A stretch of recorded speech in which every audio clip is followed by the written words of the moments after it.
welcome back to my channel.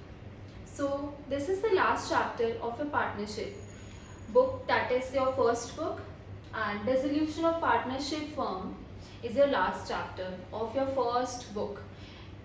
पहले भी मैंने बताया अकाउंट्स की 3 बुक्स हैं, एक है पार्टनरशिप के ऊपर, एक कंपनीज के ऊपर और एक फाइनेंशियल अकाउंट्स है. सो पार्टनरशिप फर्म में हम लोगों ने ऑलरेडी बेसिक्स ऑफ पार्टनरशिप सीखा, वैल्यूएशन ऑफ गुडविल सीखी, then if there is any change in profit sharing ratio among the partners, अगर वो डिसाइड करते हैं कि अगर वो प्रॉफिट आप पहले वो इतना प्रॉफिट शेयर करते थे एंड अब वो इतना करेंगे, then we learn admission of a partner, then we went to retirement of a partner, then if there is death of a partner, and the last is dissolution of the firm. Dissolution of a partnership firm means the business closes its book forever. Business जब बंद हो जाता है, permanently ठप्पा लग जाता है, बंद हो जाता है, तो उसको बोलते हैं dissolution of partnership firm. Dissolution बहुत रीजंस की वजह से हो सकता है. पार्टनर्स आपस में डिसाइड कर सकते हैं कि हम अब बिजनेस नहीं करेंगे. कोई एक पार्टनर चाहता है कि अब मैं बिजनेस नहीं करूंगा, ये लॉसेस क्रिएट कर रहा है, सो वो नोटिस देता है और पार्टनरशिप फॉर्म बंद होती है.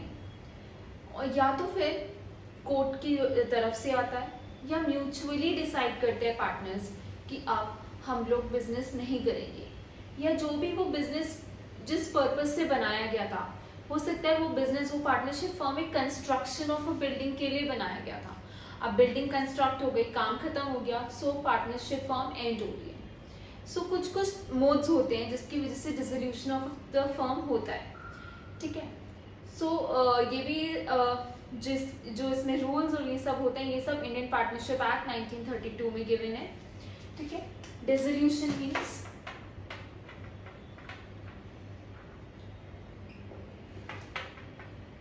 dissolution of firm means closure of the business.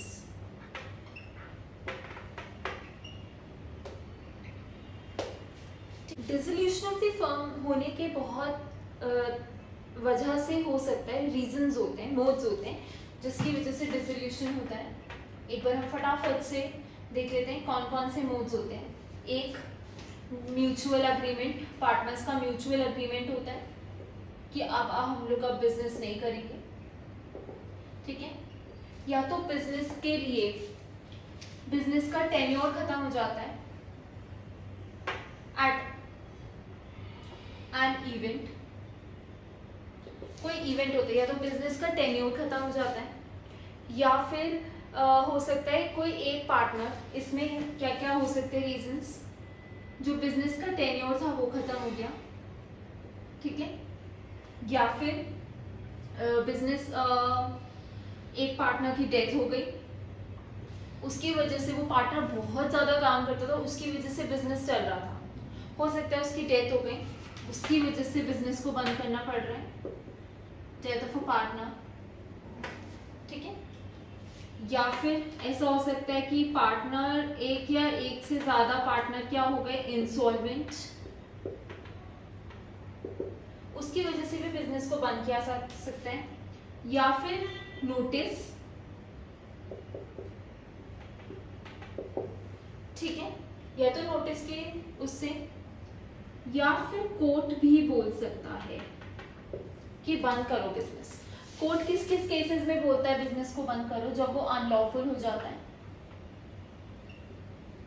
या फिर वो बहुत ज्यादा लॉसेस कर रहा है, लॉसेस के अलावा वो बिजनेस अब कुछ नहीं कर रहा है, तब बोल सकते हैं. या फिर एक पार्टनर क्या हो जाए, लुनाटिक, मतलब पागल हो जाए पार्टनर्स, या एक पार्टनर, तब भी बिजनेस को बंद करना पड़ता है, कोर्ट नोटिस देता है. या फिर इंसॉल्वेंट हो गए पार्टनर्स, तब कोर्ट बोलता है कि भाई जब ओनर्स के पास ही पैसा नहीं है, जब ओनर्स ही डूब गए तो वो क्या बिजनेस चलाएंगे, तो कोर्ट बोलता है या तो इसको बंद कीजिए. सो ये केसेस होते हैं, इसकी वजह से डिसोल्यूशन ऑफ द फर्म होता है. अब हम लोग एक फटाफट से डिफरेंस सीखते हैं. डिसोल्यूशन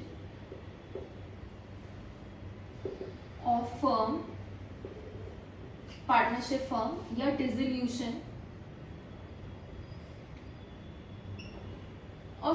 पार्टनरशिप में क्या फर्क है? डिसोल्यूशन ऑफ फर्म मतलब बिजनेस बंद हो गया, ठीक है। इस केस में बुक्स जो होंगी वो बंद हो जाएंगी, बुक्स प्रिपेयर करने की अब जरूरत नहीं होगी। इसमें closure of books, closure of books, ठीक है। इसमें अब बुक्स बनाने की जरूरत नहीं, क्योंकि अब जो होगा खत्म अब। बट इसमें क्या रहती है, बुक्स क्या रहती है, कंटिन्यूएशन में रहती है। डिसोल्यूशन ऑफ द फर्म का मतलब क्या होता है? जब बिजनेस बंद हो गए, क्लोजर ऑफ बिजनेस, ठीक है। इस केस में बिजनेस कंटिन्यू रहता है।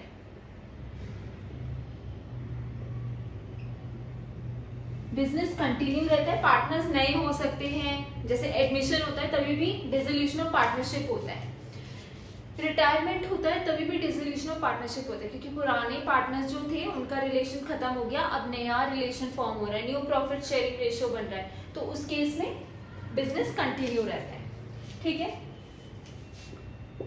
जो इकोनॉमिक रिलेशन बिटवीन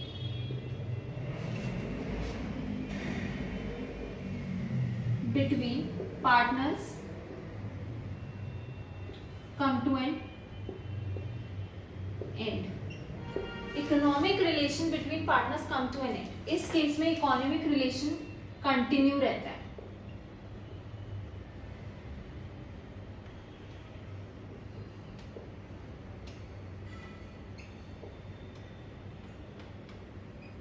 मतलब इसमें ये हो सकता है कि नए पार्टनर्स आ रहे हैं, इसमें तो बिल्कुल ही खत्म हो जाएगा, नए पार्टनर्स आ रहे हैं या कोई चला गया, किसी की डेथ हो गई, तो इस केस में जो पार्टनर्स हैं, बचे हुए पार्टनर्स हैं या फिर जो पहले के पार्टनर्स हैं, हो सकता है change in profit sharing ratio ही कर रहे हो, उस केस में पार्टनरशिप का जो पार्टनर्स का जो रिलेशन है वो कंटिन्यू होता है अगर पार्टनरशिप की डिसोल्यूशन होती है। पर अगर फर्म की है तो फर्म तो बंद ही हो गया, तो पार्टनर जो इकोनॉमिक रिलेशनशिप था पार्टनर्स का, जो वो बिजनेस करते थे इकट्ठा, वो रिलेशन खत्म हो गया। ये सिर्फ एक ही बार हो सकता है, डिसोल्यूशन ऑफ द फर्म एक ही बार, it can happen only once. एक बार ही तो फॉर्म बंद हो सकता है ना, ऐसा थोड़ी है कि रोज रोज फॉर्म बंद करते रहेंगे फिर चालू करते रहेंगे, ऐसा तो नहीं होता है। तो फॉर्म एक ही बार बंद होता है, ये बहुत बार हो सकता है, it can happen many times, ठीक है। इस केस में एसेट और लायबिलिटीज क्या होते हैं, सेल कर देते हैं एसेट्स को, एसेट्स आर सोल्ड ऑफ, क्योंकि अब बंद हो रहा है ना form, assets are sold off and liabilities are paid, ठीक है। इस केस में क्या होता है, रीवैल्यू किया जाता है एसेट्स एंड लायबिलिटीज को, revalue of assets and liabilities, ठीक है। सो ये होते हैं डिसोल्यूशन ऑफ द फर्म और डिसोल्यूशन ऑफ पार्टनरशिप में फर्क। डिसोल्यूशन ऑफ द फर्म मतलब फर्म बंद हो गया, डिसोल्यूशन ऑफ पार्टनरशिप मतलब पुराने जो पार्टनर्स थे उनके बीच में रिलेशन चेंज हो गया, मतलब प्रॉफिट शेयरिंग रेशियो चेंज हो गया, वो बिजनेस तो करेंगे पर एक न्यू प्रॉफिट शेयरिंग रेशियो में, या फिर कोई पार्टनर चला गया, बाकी बचे हुए पार्टनर्स बिजनेस कर रहे हैं, या कोई पार्टनर आ गया तो भी बचे हुए पार्टनर्स और नया पार्टनर साथ में मिलकर बिजनेस कर रहे हैं, तो बिजनेस इस केस में कंटिन्यूएशन में रहता है, इस केस में बिजनेस बंद हो जाता है। ये एक ही बार हो सकता है, ऐसा तो नहीं है रोज डिसोल्यूशन ऑफ द फर्म होता रहेगा, ये कभी कभी होगा, और ये कभी भी हो सकता है, ये 2 बार भी हो सकता है जब पार्टनर एडमिट हो रहा है, एक ही साल में एक पार्टनर आ रहा है और एक ही साल में एक पार्टनर रिटायरमेंट ले रहा है, ठीक है। सो ये बार बार हो सकता है, बट ये बार बार नहीं हो सकता है। इस केस में सारे एसेट्स को बेच देंगे क्योंकि अब बिजनेस बंद हो रहा है, so assets will be sold off and liabilities जितनी भी हैं, जितने भी उधार हैं, वो सब पे ऑफ कर देंगे। इस केस में क्या होता है, हम रीवैल्यू करते हैं एसेट्स और लायबिलिटीज को, हम चेक करते हैं उसकी बुक वैल्यू क्या थी और अब क्या हो गई है, ठीक है। सो ये डिफरेंस होते हैं dissolution of the firm and dissolution of partnership में। सो ये आपका एक इंट्रोडक्शन होता है डिसोल्यूशन ऑफ पार्टनरशिप में। मिलते हैं नेक्स्ट वीडियो में, तब तक like share and subscribe to my channel and hit the bell icon.